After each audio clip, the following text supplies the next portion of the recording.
Lakini ashukuriwe Mungu, mwaka 1989 tarehe 1 mwezi wa kwanza nikakamatwa vizuri kabisa na Yesu. Nikakamatwa vizuri na Yesu. Nakumbuka siku hiyo, yani nilikuwepo nyumbani, alafu baba alikuwa amesafiri ameenda kwenye huduma mahali. Kwenye hiyo ibada ya mwaka mpya, kumekucha asubuhi, sina mpango wa kwenda kusali kokote. Alafu mama akaniuliza, "Kwa mwanangu, wewe hauendi kusali?" Nikasema, hivi kuna kusali Sasa nikavaa, alafu nikatoka. Kutoka hapa nyumbani kwetu unaikuta sasa barabara, ukienda hivi sio mbali sana unalikuta kanisa la TAG ambalo baba ndio mchungaji. Ukipitiliza mbele hivi unaenda kwenye kanisa la Moravian. Sasa nimetoka nyumbani nikafika hapo njia pana, nasema hivi niende Moravian au niende leo kusali kanisani kwa baba? Yani tu hapo nikakuta tu nimevutwa kwamba niende kusali kanisani TAG ama kwa baba ni mchungaji. Nimeenda pale, ibada tayari imekwisha kuanza. Mzee wa kanisa nimefika zamu yake ya kuhubiri. Yani siku hiyo tangu mwanzo nilipoingia tu pale, nikaona tayari kuna uwepo usio wa kawaida. Alafu kana kwamba kila mtu macho yake na akili yake ipo kwangu mimi. Nimekaa pale, nyimbo zinazoimbwa ni kama zinanilenga mimi. Wimbo wa kwaya mpaka leo hii siji kusahau ulioimbwa siku ile ambao uliniliza machozi. Lakini baadaye nikagundua kwamba ule wimbo ni wa kawaida tu. Ila kwa sababu siku hiyo ilikuwa ni siku yangu ya kuguswa kipekee na mkono wa Bwana, wimbo ule na uliumbwa kwa namna ya kawaida. Enzi hizo hakuna magitaa, hakuna vinanda, hakuna drums kama mlizonazo hapa. Ilikuwa sasa tu ni kingoma. Kingoma kinaimbwa tu, kinapigwa hapa. Alafu waimbaji wanaimba very simple chorus. Unipe maji ninywe, ewe mama Msamaria, ni maji ya uzima. Baba, mama, Yesu hakuita ufanye haraka, uje unywe maji, ni maji ya uzima. Hutapata kiu, milele na milele, hutapata kiu. Yani mimi nimekwisha. Yani kwa wimbo huo tu tayari ninaimbwa, mimi ndio ninaitwa nimwendee Yesu. Sasa nikaangalia hivi, naona kila mmoja ni kama vile wala hajishughulishi na mimi. Yani naona viatu vinanibana, najaribu kuvua hivi, vua viatu nakuta yani bado yani niko restless. Imefika saa ya mahubiri. Sasa mahubiri ndio mpaka leo huwa sikumbuki, kwa sababu mpaka mhubiri anaposimama kuhubiri, mimi nimekwisha kunyongonyea, nimekwisha kusemezana na wewe Yesu, kujaribu kutoa udhuru, kutoa visingizio, nimebanwa vizuri. Nikasema nipo tayari Yesu leo hii. Nipo tayari Yesu hii leo hii, nipo tayari. Mhubiri anapohubiri wala hata sikumbuki mpaka leo hii alihubiri nini. Maana mimi ninaona kama anachelewesha.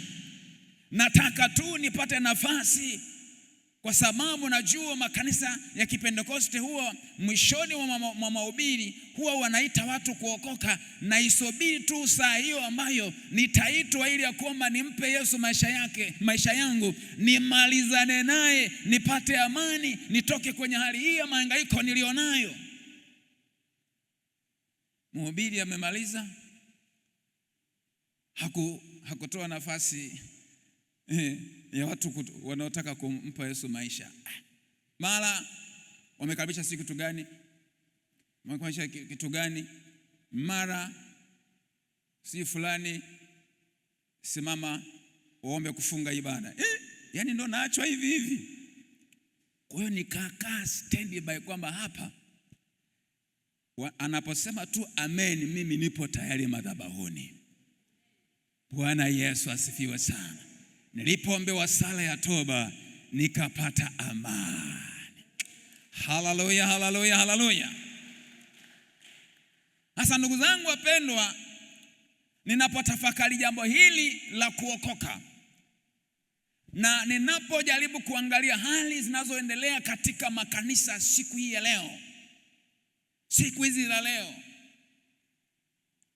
najikuta kwamba mashaka mengi sana yananipata, kwamba mambo yanabadilika sana kuelekea mwelekeo ambao sio mzuri.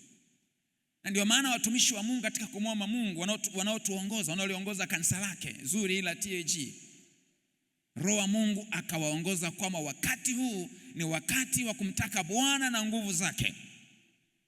Hii ni miaka 13 ya moto wa uamsho, kwa sababu miongoni mwa mambo ambayo yameendelea kutokea kwenye makanisa ni pamoja na ongezeko la watu ambao wamo makanisani lakini hawajaokoka.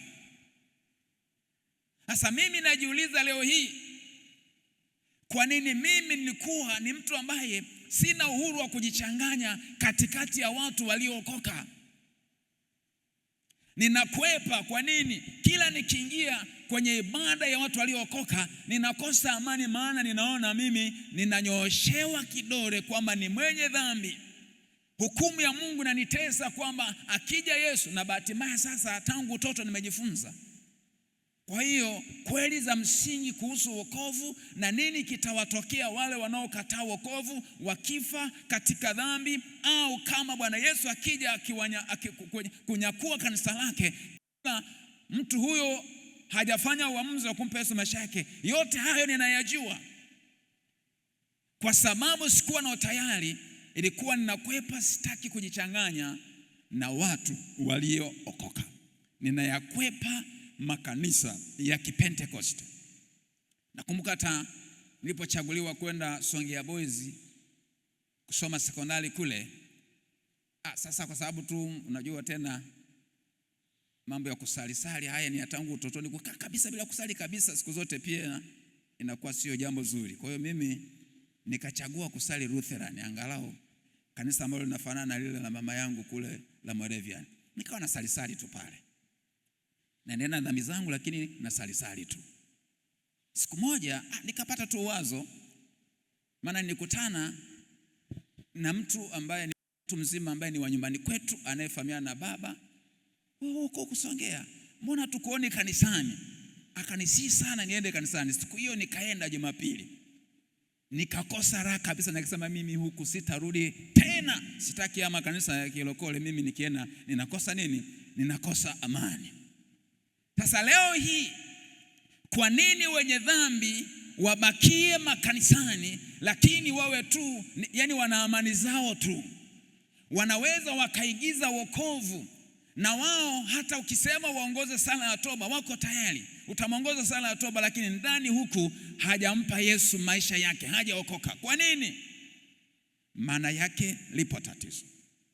Sasa kuna sababu kadha wa kadha kwa nini kuna ongezeko kubwa la watu wasiokoka makanisani. Namba moja, kwa sababu tangu uamsho ulipotokea makanisa yakaanza kupandwa, miaka mingi imeendelea sana kuongezeka. Watu wengi tunazaliwa sasa. Kuna wale ambao wanazaliwa kama mimi ambavyo of course mimi baba yangu aliokoka wakati nishazaliwa, lakini kuna wale ambao wanazaliwa na wazazi waliokoka, na hiyo Ukristo inakuwa ni dini yake, na kama ni Assemblies of God inakuwa ni dhehebu lake. Neema ya Mungu inaweza kumpata akaokoka kabla hajafika mbali sana. Lakini kuna wengine wanagoma kuokoka. Kuna ambao wanagoma kuokoka wanaondoka kabisa. Lakini kuna ambao wanagoma kuokoka lakini wao wanabakia na dini, wanaendelea kusali, wanabakia na dini. Lakini kuna wale ambao wanavutwa kwa sababu mbalimbali. Safari moja nakumbuka wakati natumika kule Iringa, kijana mmoja akanijia akasema, mchungaji nataka kuokoka. Nikasema leo nimempata amejileta yeye mwenyewe. Nikamwongoza pale sala ya toba, nikawa nimefurahi sana kwamba nimempata kondoo. Sasa yule alikosea mahesabu, wengine huaga ni wajanja, ila yule hakuwa mjanja, alikosea mahesabu. Baada tu ya kumaliza pale na kuongeongea tu maneno machache ya kumjenga, sema sasa mchungaji, ninajua ninalo hitaji la kuoa. Kwa hiyo hapa nadhani naweza nikapata mke mzuri atakayenifaa. Huyu kumbe hakuja kuokoka, alikuja kutafuta mchumba. Kwa makanisani wapo watafutaji wa wachumba. Inawezekana ni dada ambaye anajua kuna wakaka wazuri na wakaka waliokoka wanafaa kuwa waume wazuri, au kijana anajua wadada waliokoka ndio wazuri, anaigiza wokovu. Mtamwambia masharti yote yale kama sijui sala tomani, hayo yote sio shida. Unadhani mtu kweli amempa Yesu maisha yake na kuokolewa, kumbe hamna lolote. Hamna lolote. Lakini kuna wale ambao wanavutiwa. Unajua sasa hivi tupo sophisticated. Unajua hata kanisa hili nilikuwa naambiwa hapa na mchungaji historia kwamba lilianzia darasani. Sasa enzi hizo hakukuwa na wasomi wengi walioitikia kuja kwenye makanisa yetu, wasomi na watu wenye pesa. Miaka hiyo ya mwanzoni, asilimia kubwa ya washirika kwenye makanisa ya Kipentekoste walikuwa ni wale wenye maisha ya kawaida au wale ambao ni maskini kabisa. Lakini leo hii mambo ni mazuri kama hivi. Mtu akija hata ni msomi, ni mtu mwenye pesa zake, anaona hapa ni mahali panaponifaa. Mziki mzuri kabisa hapo. Vijana wanasemaga mziki mnene. Naona vitu vimepangiliwa vizuri. Sasa katika mazingira haya tunawapata watu ambao wanaona kwamba this is a good community to be a member. Kwa hiyo anaona hii ni jamii ni jumuiya nzuri ya Kikristo ambayo inanifaa. Kwa hiyo unadhani anaokoka, kumbe anajiunga. Kwa hiyo kuna wanaojiunga. Jamani, si kwa nia mbaya. Na naposema haya, kama kuna wa aina hiyo, sina maana ya kwamba hatumtaki. Lakini katika yale ambayo tunaendelea kujifunza katika semina hii, yamsaidie ili ya kwamba hata kama ameingia ana miaka ya kutosha, kama mtu huyu alikuwa bado hajampa Yesu maisha yake, nafasi ipo baada ya kuelewa nini anachotakiwa kukifanya. Bwana Yesu atusaidie sana. Kwa kuna watu wa namna hiyo, au wengine ni familia, ni marafiki zetu, ni majirani zetu ambao tumewavuta au tumewashawishi. Lakini kuna wale ambao wanafuata miujiza. Maana msaada unapatikana kwa Yesu, msaada unapatikana.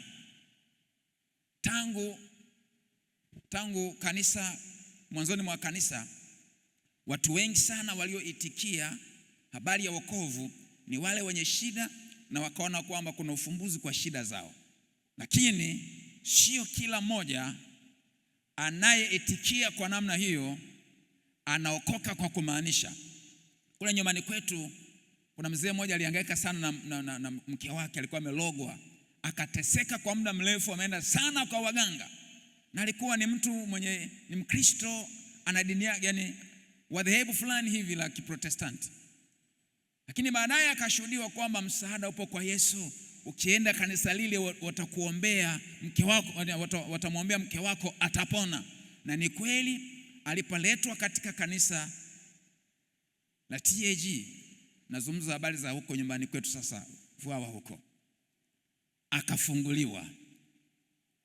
Mke wake alibaki kwa muda fulani hivi, baadaye akaachana na wokovu, akarudi kwenye dini yake.